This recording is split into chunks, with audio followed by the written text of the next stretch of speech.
बर्तमान देखु वर्षा को नहीं पाणीपाग विभाग तरफ गोटे सूचना जारी कर जहाँकि आसंता जून 17 तारिख रु यही सब जिले में प्रबल वर्षा होबार संभावना रही। ताले जून 17 तारिख में केउं सब जिले में प्रबल वर्षा होबार संभावना रही जहाँकि पाणीपाग विभाग तरफ सूचना जारी कर वीडियो माध्यम पूरा डिटेल जानीपारे। से भिडियोटी को शेष पर्यंत देखूँ। ता पूर्व वीडियो को गोटे लाइक कर दिंतु और जो मैंने चैनल को नुआ आसवे चैनल को सब्सक्राइब कर पाखर बेल आइकन को क्लिक करके ऑल नोटिफिकेशन ऑन कर दिंतु।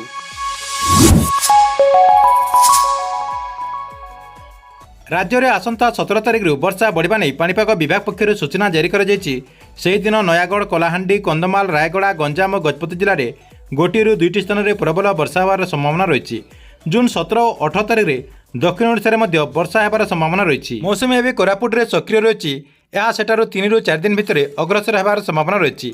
आज उपकूल ओडिशा रे प्राक मौसुमी वर्षा जारी रही किंतु गुलिगुली लगी रही। अपरपक्ष में मौसुमी अग्रसर पर पाग अनुकूल रही भुवनेश्वर आंचलिक पाणीपाग विभाग तरफ पूर्वानुमान कर भुवनेश्वर आंचलिक पाणीपाग केन्द्र पक्षर मिलिथिबा सूचना अनुसार आगामी 24 घंटा भितर बरगढ़ झारसुगुड़ा सुंदरगढ़ संबलपुर केन्दुझर मयूरभंज और बालेश्वर जिले में ग्रीष्म प्रवाह जारी रही संभावना रही। सेहीपरि जून 15 तारिख रु 17 तारिख मध्य उपकूल ओडिशा केतेक जिले में प्रबल गुलुगुली होबार संभावना रही।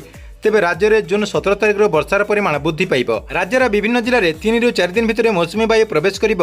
एबे सारा राज्य में प्राक मौसुमी वर्षा जारी रही बेले जून 17 तारिख रु विभिन्न स्थान में प्रबल रु अति प्रबल वर्षा होगा नहीं पूर्वानुमान कर भुवनेश्वर आंचलिक पाणीपाग केन्द्र पक्षर कहुछि राज्य में जून 17 तारिख रु वर्षा परिमाण वृद्धि पाइब। नयागढ़ कलाहांडी कंधमाल रायगड़ा गंजाम और गजपति जिले में गोटे रु दुईटी स्थान में प्रबल रु अति प्रबल वर्षा होगा नहीं आंचलिक पाणीपाग विभाग तरफ सूचना रही। सहित यह सब जिला को जहाँकि येलो वार्निंग जारी कर जून 18 तारिख रु केन्दुझर मयूरभंज बालेश्वर भद्रक जिले में गोटे रु दुईटी स्थान में प्रबल रु अति प्रबल वर्षा होगा नहीं अनुमान कर सब जिलागुड़िक घंटा प्रति 30 रु 40 किमी बेगर पवन बहबार संभावना रही। यह सब जिला को आंचलिक पाणीपाग विभाग तरफ येलो वार्निंग जारी कर ठीक अच्छे। एथिला आपण वर्षा को नहीं आसथिबा बहुत ही बड़ा गोटे अपडेट।